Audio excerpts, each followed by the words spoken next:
Olha, galera, se tem um jogo que marcou foi aquele Cruzeiro e Santos em 1996.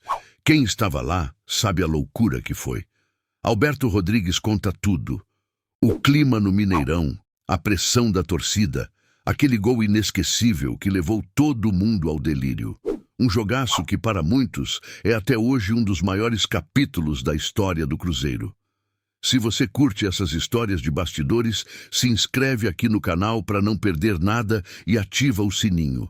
Bora relembrar juntos esses momentos épicos. Ô, Alberto, eu tenho uma curiosidade.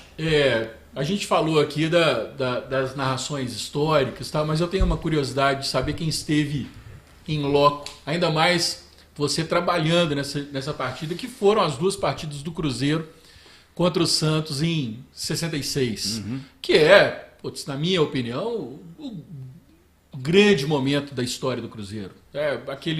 Aqueles dois jogos contra o melhor time do mundo. Era na o época que era o Santos e o Cruzeiro ainda um time jovem. Né?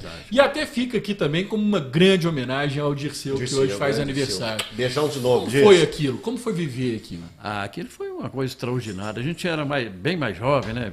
Evidentemente naquela época, estava praticamente começando, né? A nossa carreira profissional.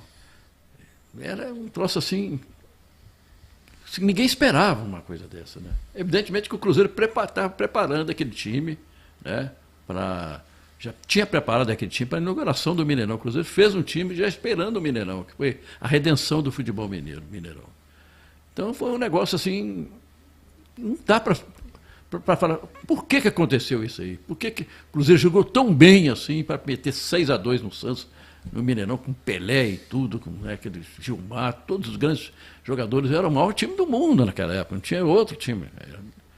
E voltou a vencer, né, no jogo mais difícil ainda, lá em São Paulo, perdendo de 2-0. Com o Tostão tendo perdido um pênalti. O Tostão perdeu um pênalti e depois marcou um gol de falta.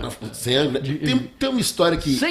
praticamente sem ângulo ele marcou. Tem essa história que o presidente da federação, que essa história é confirmada, mas vocês chegaram a escutar isso na hora? Que o Mendonça Falcão era o presidente da federação, chegou para marcar o lugar do terceiro jogo. Vocês ficaram sabendo disso? Foi falado isso. Aí o Tostão já confirmou. O Brand de jeito nenhum, tal.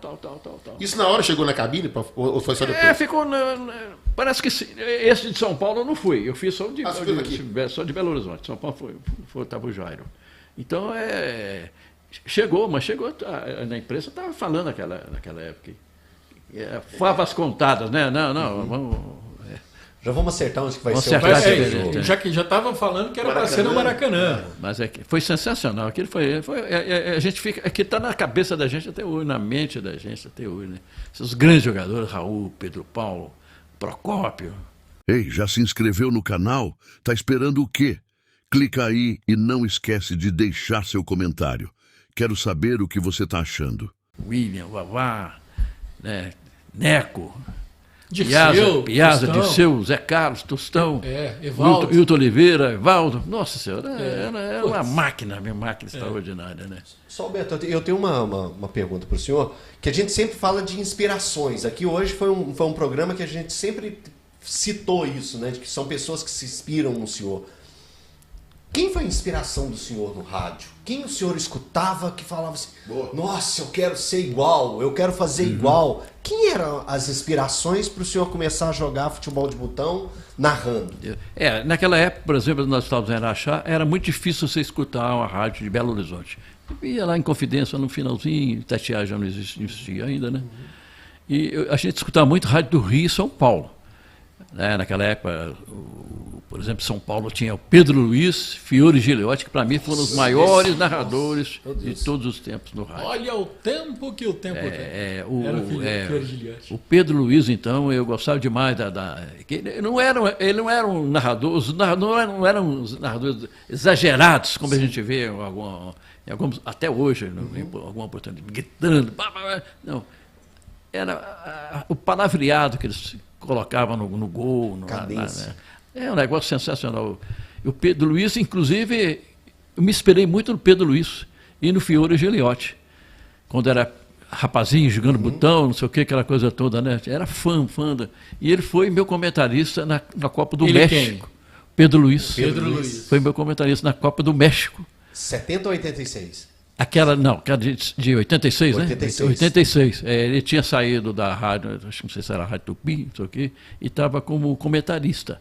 E a Rádio Itatiaia, eles pediram para fazer alguns jogos pela Rádio Itatiaia também, junto com a Rádio Itatiaia. Sim. Então foi o Pedro Luiz e um comentarista, e um lateral deles lá, fazer, um repórter deles fazer. E em 2 jogos ele foi meu comentarista. Então, aquele que eu era fã, né, me espelhei nele, ele foi meu comentarista. Né? E como que era olhar para o lado?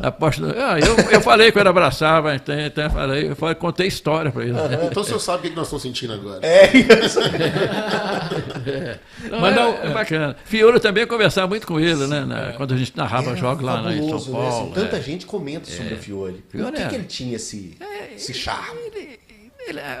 A voz dele era bonita demais, o jeito que ele falava, não, era poético, um negócio assim, não fazer poesia, mas era um poético, sem fazer exagero, sem nada.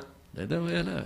O tempo tem, né? Eu também gosto muito de ouvir as narrações antigas do Fiore. Na hora de chamar, adoro. Na hora de chamar a minutagem do jogo, falava: olha o tempo que o tempo tem. Pô, isso é maravilhoso. E ele fazia aquela ginástica. Ele falava muito, o tempo passa. Bom demais. Era bacana. Bom demais. O Fiore que faleceu durante a Copa de 2006 na Alemanha. Ele não estava na Alemanha, ele estava no Brasil, mas ele faleceu aqui. Eu estava na Copa, né? E foi um baque para todo mundo que estava lá. Eu tive com ele a última vez que eu conversei com ele foi numa Copa do Mundo também. Nós estávamos, foi um jogo lá em São Paulo. Estamos conversando. Eu até perguntei se ele era candidato, né? Foi candidato. Você ganhou? Não ganhei. Eu era vereador. Então a gente conversava assim, não conseguiu ganhar com toda aquela fama que ele tinha. Né, todo alcance. Valeu demais por acompanhar até aqui. Se curtiu, deixa aquele like e comenta o que achou. E claro, se inscreve no canal para não perder nada do que vem por aí. Tamo junto e até a próxima.